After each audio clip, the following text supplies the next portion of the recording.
At this moment, I want you all to go back home. Mr. Echezona is in a safe hands. Mela kept crying, saying, Doctor, please, don't let me go. Allow me to stay with my father. I promised I will be calm here. Melo and Mela finally arrived the village of Umunze, and they saw their father laying down critically sick.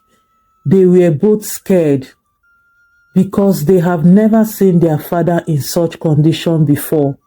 Mela couldn't control her tears. She cried, and Melo was very worried. At this time, no one was thinking about marriage. Melo asked, Please, sir, what is happening to my father?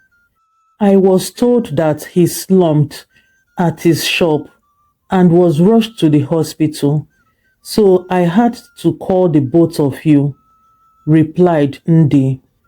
So what exactly did the doctor said that was wrong with him? Ndi and her sister, Uju, replied. The doctor said he will be fine, that he needs to have enough bed rest. Ndi replied. Mela said, but since we came back, our father had not said a word or moved his body. I hope he's not about to die. Can somebody tell me the truth? She asked. Ndi's sister Uju held Mela.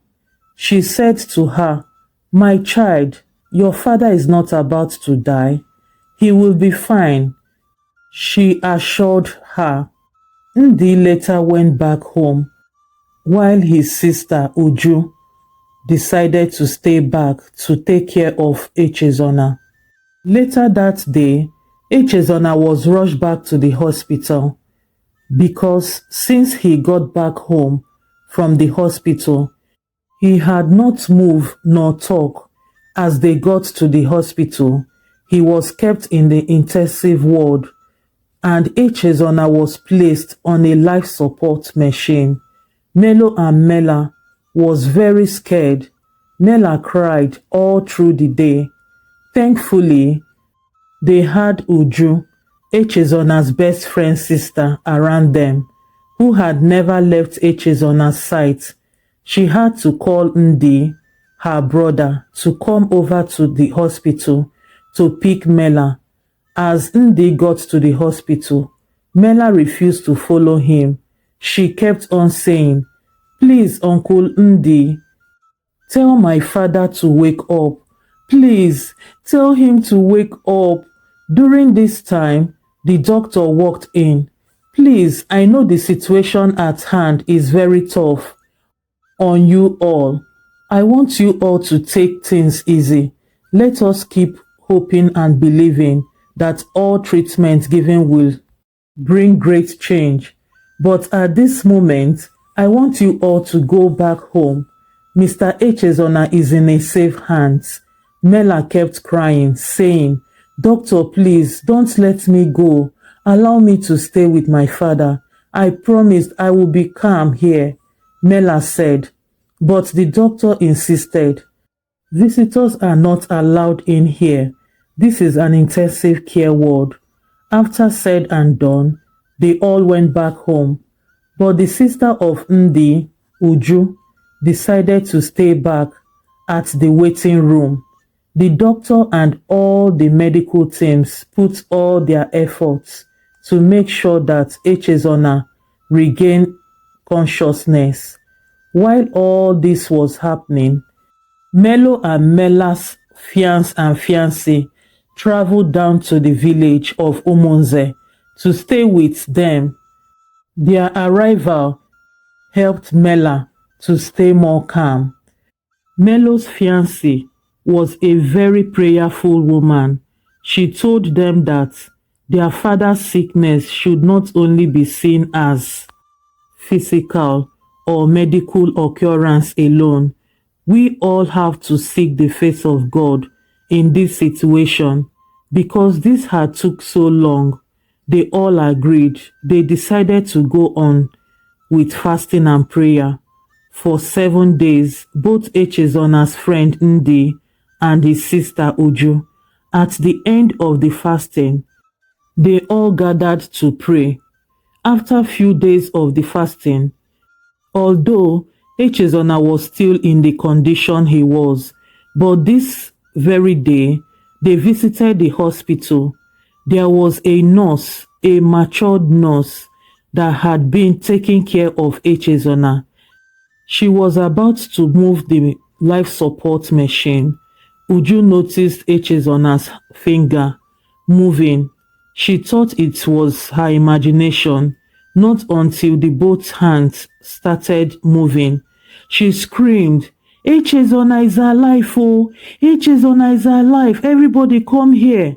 Melo and Mela, with their fiancé and fiancée, ran into the room, including Ndi. Their mouth was wide open and excited. Both the nurse herself was surprised because medically they had lost hope that he would not make it. Immediately, the nurse ran out to call the doctor.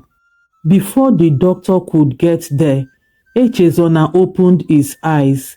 Mela shouted, Father, Father, I missed you. Welcome back, Papa. She almost jumped on her father, but she was held back by Ndi.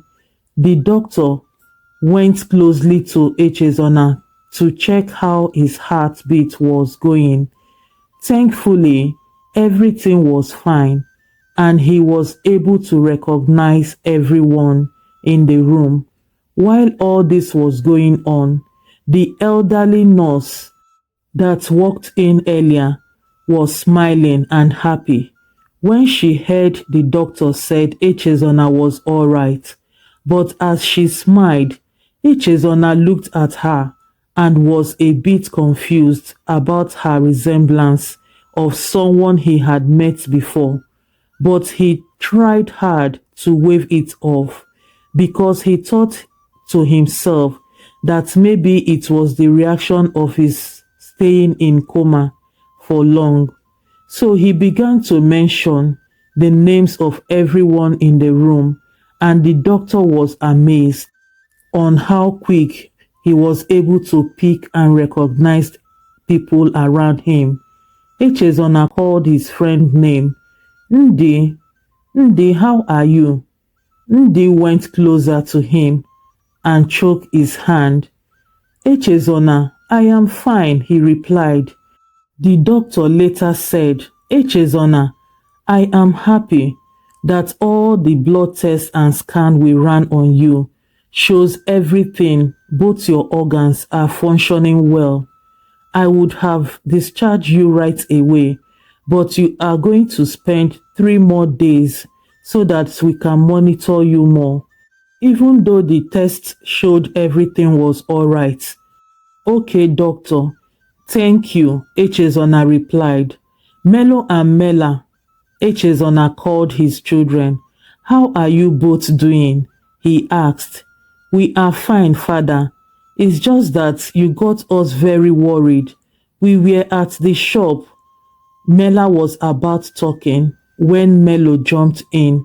Father, we don't want to bore you with so many talk. Thank God you made it. We still have all the time to talk about all that.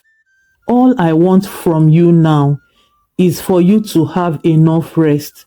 Please rest, Melo said. Ndi added, yes, Echezona. Melo was right.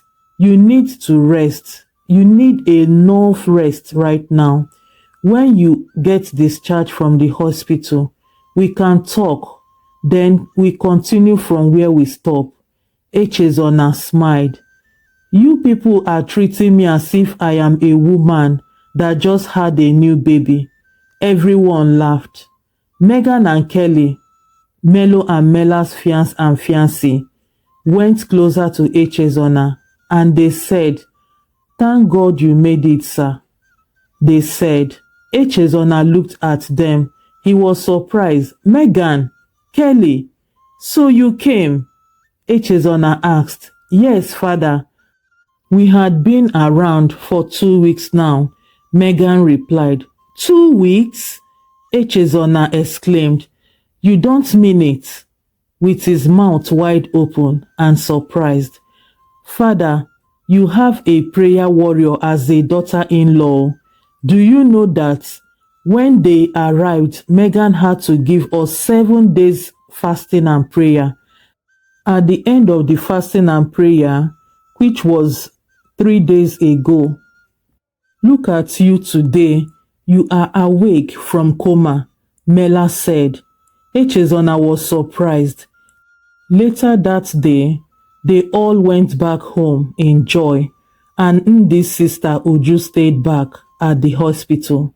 The next day, the same nurse walked into Echezona's room to give him some medication. This time around, her resemblance was very clear to Echezona. As Echezona was about calling the nurse attention, Melo and Mela walked in. Father, good afternoon. They greeted their father. Good afternoon, my children. How are you today? Echezona asked. We are fine, father. As the nurse was about to leave the room, Echezona had to call her back.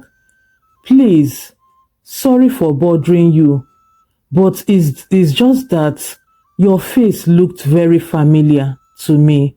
I have been trying to figure it out, but it wasn't connecting well. Please, what is your name? Echezona asked the nurse.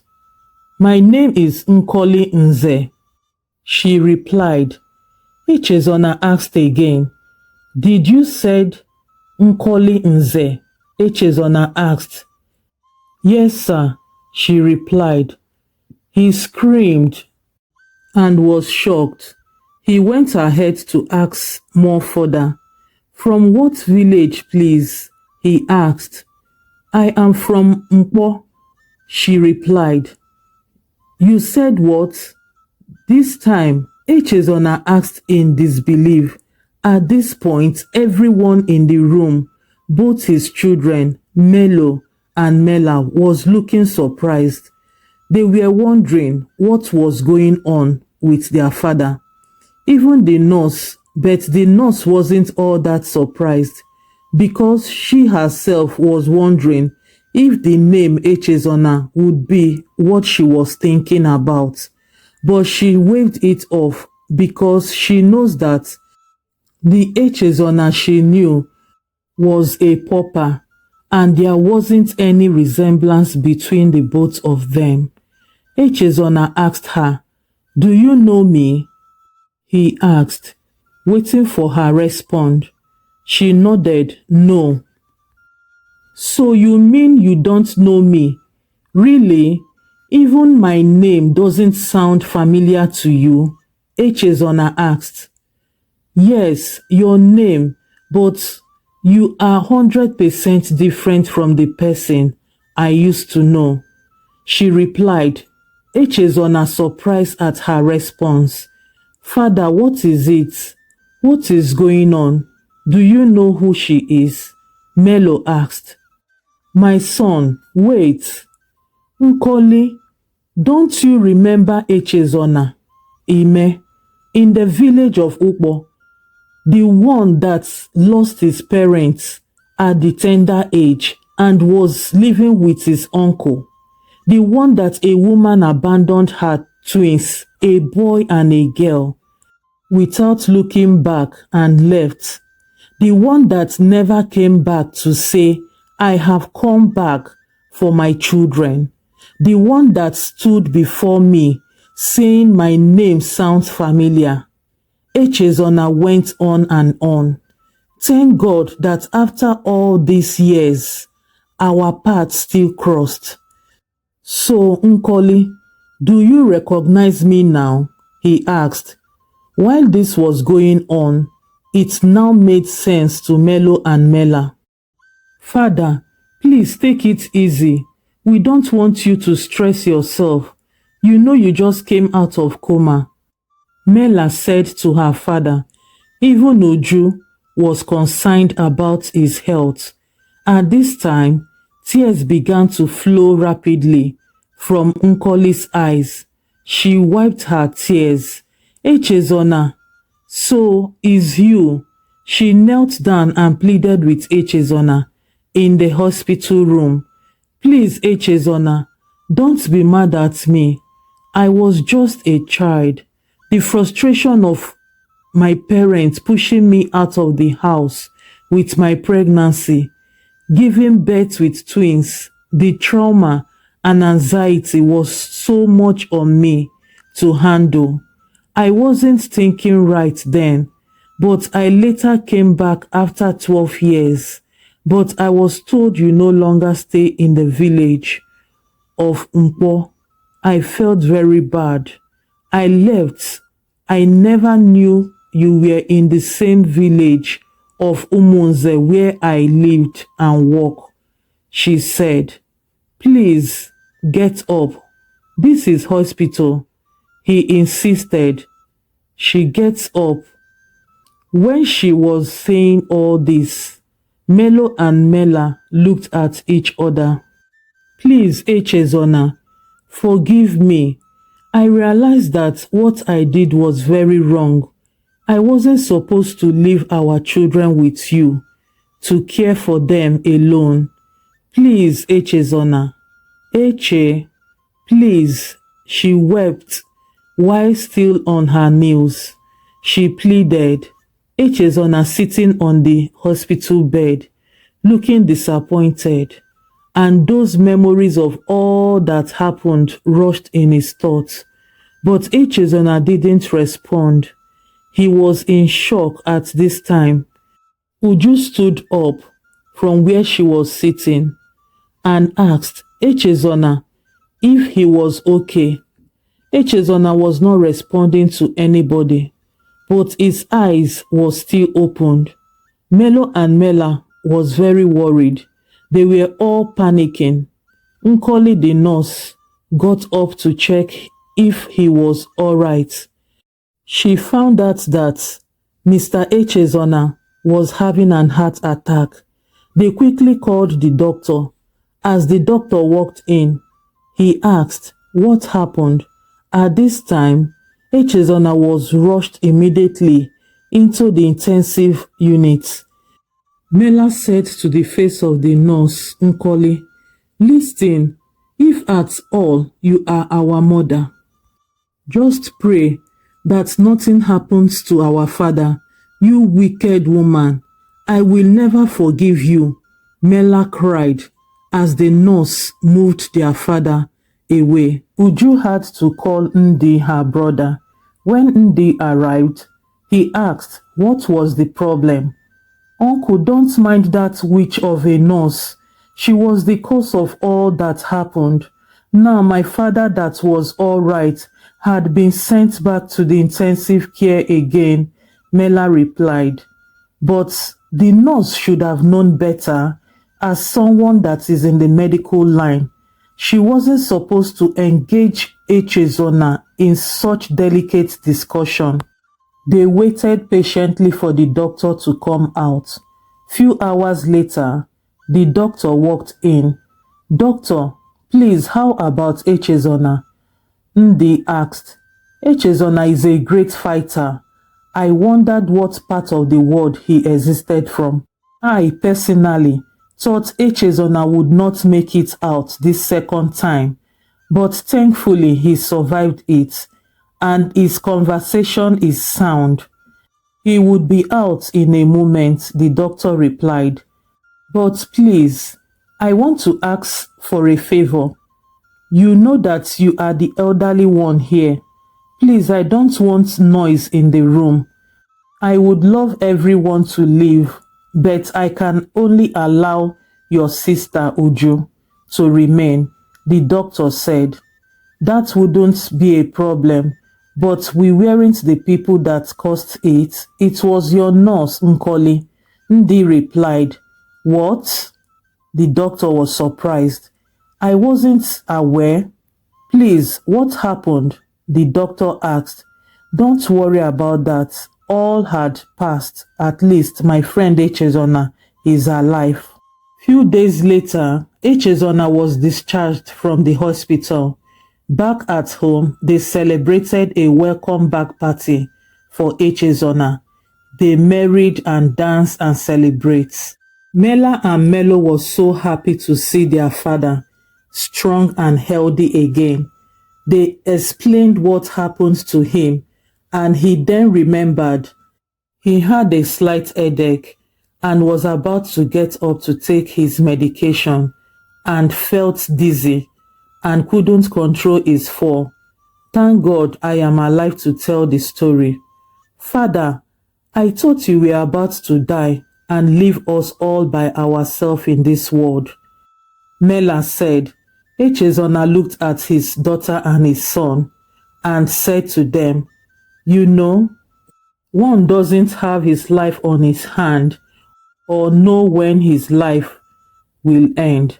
That is the more reason we should live our life rightly, knowing that this world is not our permanent home. Melo and Mela looking worried and scared. But Father, you are scaring us. We don't want you to die now. At least you will live to carry our children and see your great-great-grandchildren. Echezona said, don't worry, my children. I am not dying now, and I am not trying to scare you. Both of you are adults, and you have to see things differently. My mother used to say, when you think of the good things, you should also remember to think of what would happen next. He hugged and assured them that all is well with him. Echezona forgot that they had a visitor in their house, his friend's sister Ndi. She looked at Echezona and smiled. How are you feeling now? Uju asked Echezona. I'm doing well. I feel much stronger and better, with you all by my side. Uju, I want to sincerely thank and appreciate you for leaving all what you were doing to stay with me for all these weeks in the hospital. Thank you so much. I am grateful. As Mela and Melo was about to leave, Echezona said, yes. I remembered we had wedding plan going. Before this incident occurred, Echezona asked. Yes, Father, Melo replied, smiling. But Father, don't bother yourself about wedding plan. You need to have enough rest before talking about wedding plan. My son Melo, talking like a matured man. This shows how much you and your sister Mela had grown, Echezona said, admiring his children's growth and maturity. His children later retired back in their rooms. He sat in the living room with Uju, his best friend's sister. They talked for a long time and laughed. They all retired back to their bedroom to sleep. Days later, Echezona and Uju was in the living room when someone knocked at the door, and Uju went to check, and it was the nurse, Nkoli. She went and opened the door. Nkoli greeted, and Echezona asked, please, who gave you my address, and what exactly are you doing here? Please, Eche, I am sorry. I found your address in your record in the hospital, so I decided to take it to trace you people. Please, I am so sorry. Forgive me. Don't be mad at me. I am sorry for all the wrong I did and for abandoning the children with you, and also for what happened in the hospital. Kindly forgive me, Nkoli the nurse pleaded with Echezona. I have forgiven you already.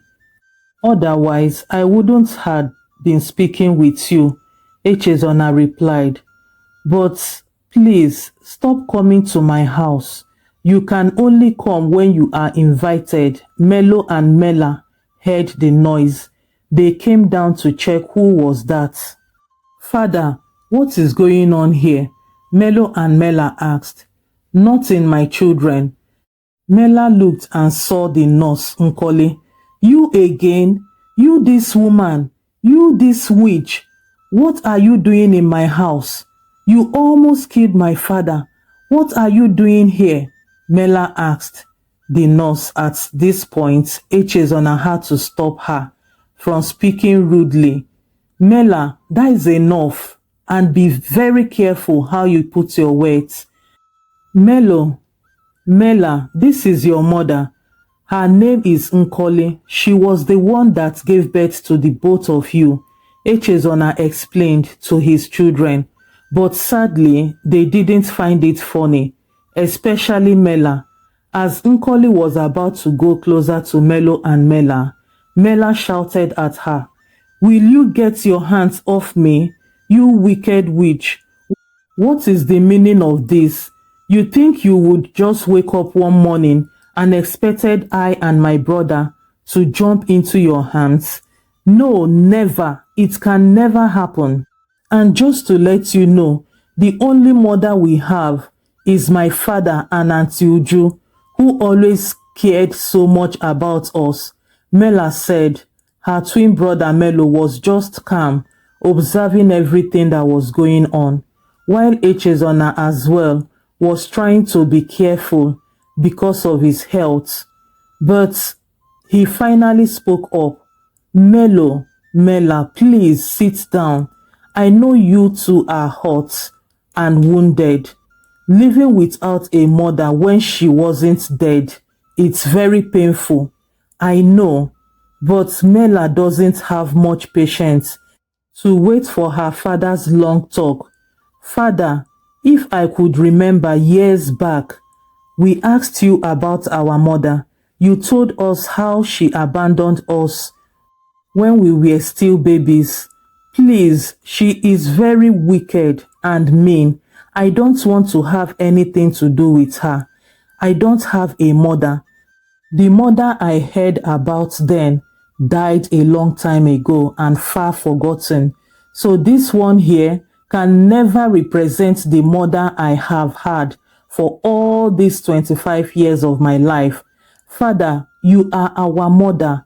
I don't care what anyone is saying about it," Mela said, walking away. Mela, will you come back here? Where did you think you're going? And where did you learn this type of character from? Walking away after talking in the presence of your elder, Echezona cautioned Mela. Please, my children, forgive me. I don't mean to do all that I was doing then. I was a child. I wasn't thinking straight then.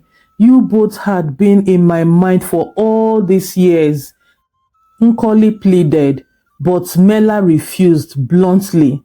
Nkoli, so since all this while at the hospital, you didn't realize that they were your children? Echezona asked Nkoli.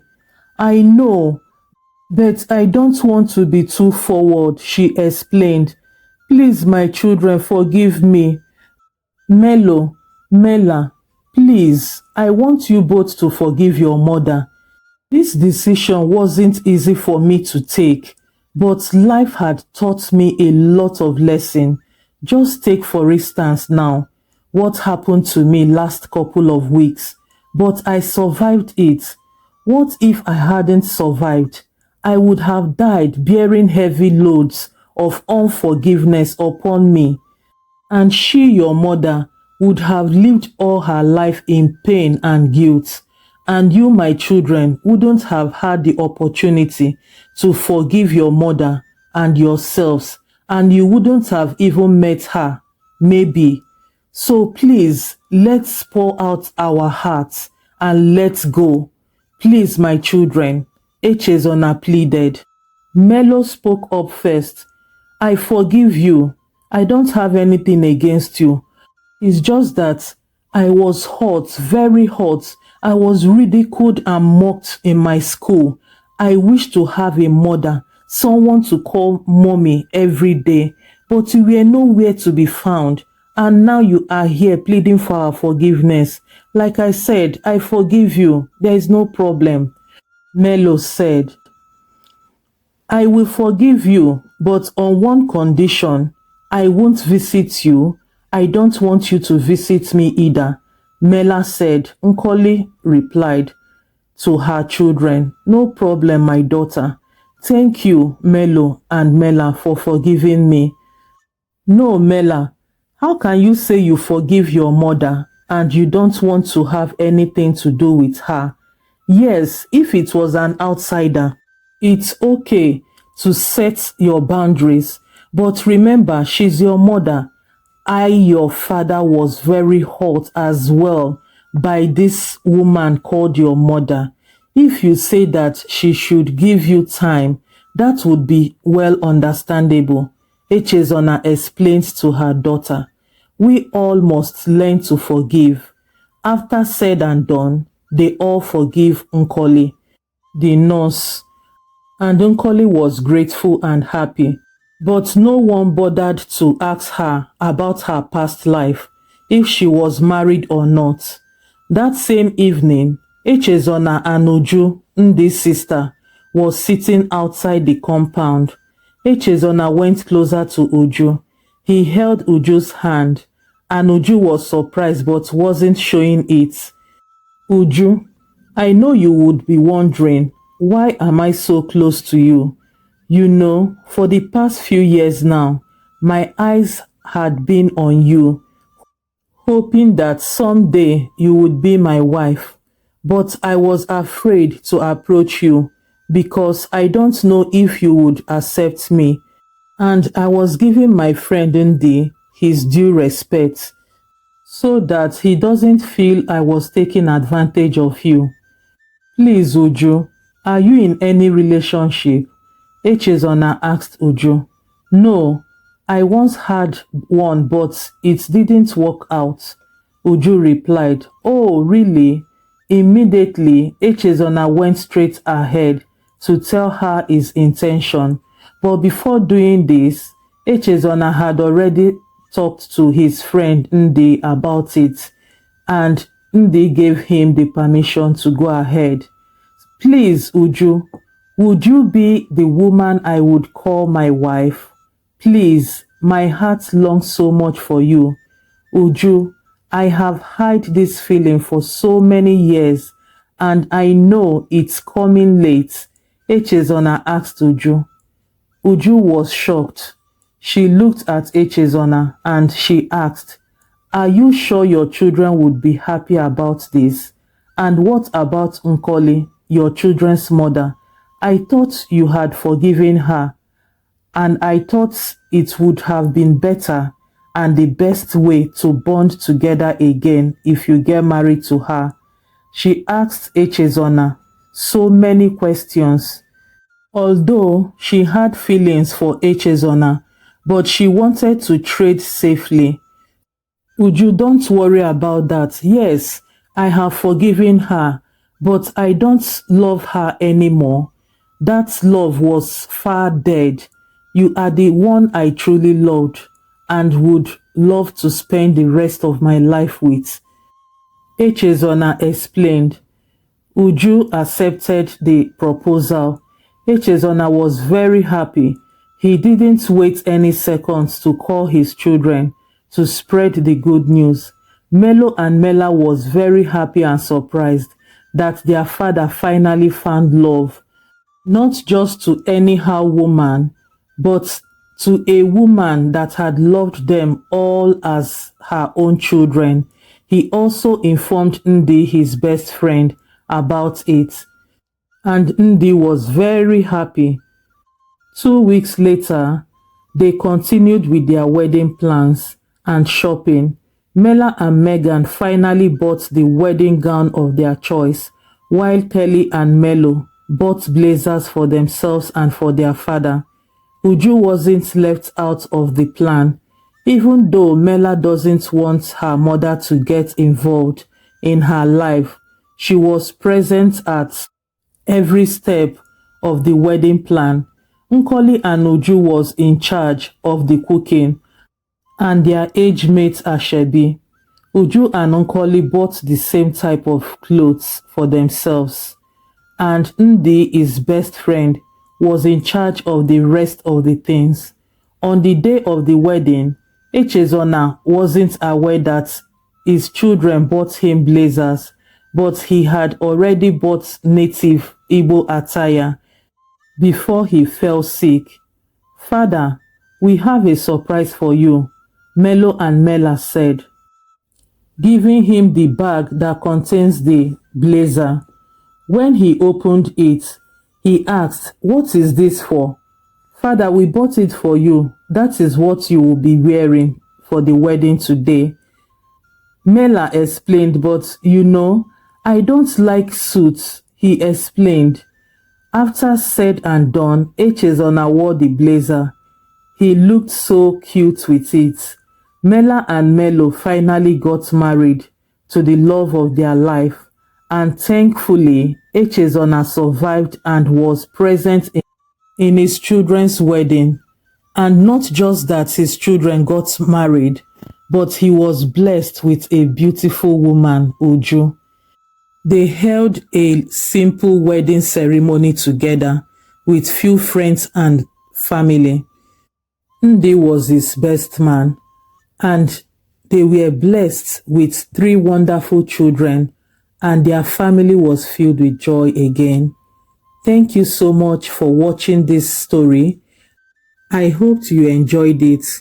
Please drop in the comment section your moral value of this story, and please don't forget to give this story a thumbs up, subscribe and share to your loved ones until I bring a heartwarming, beautiful story your way.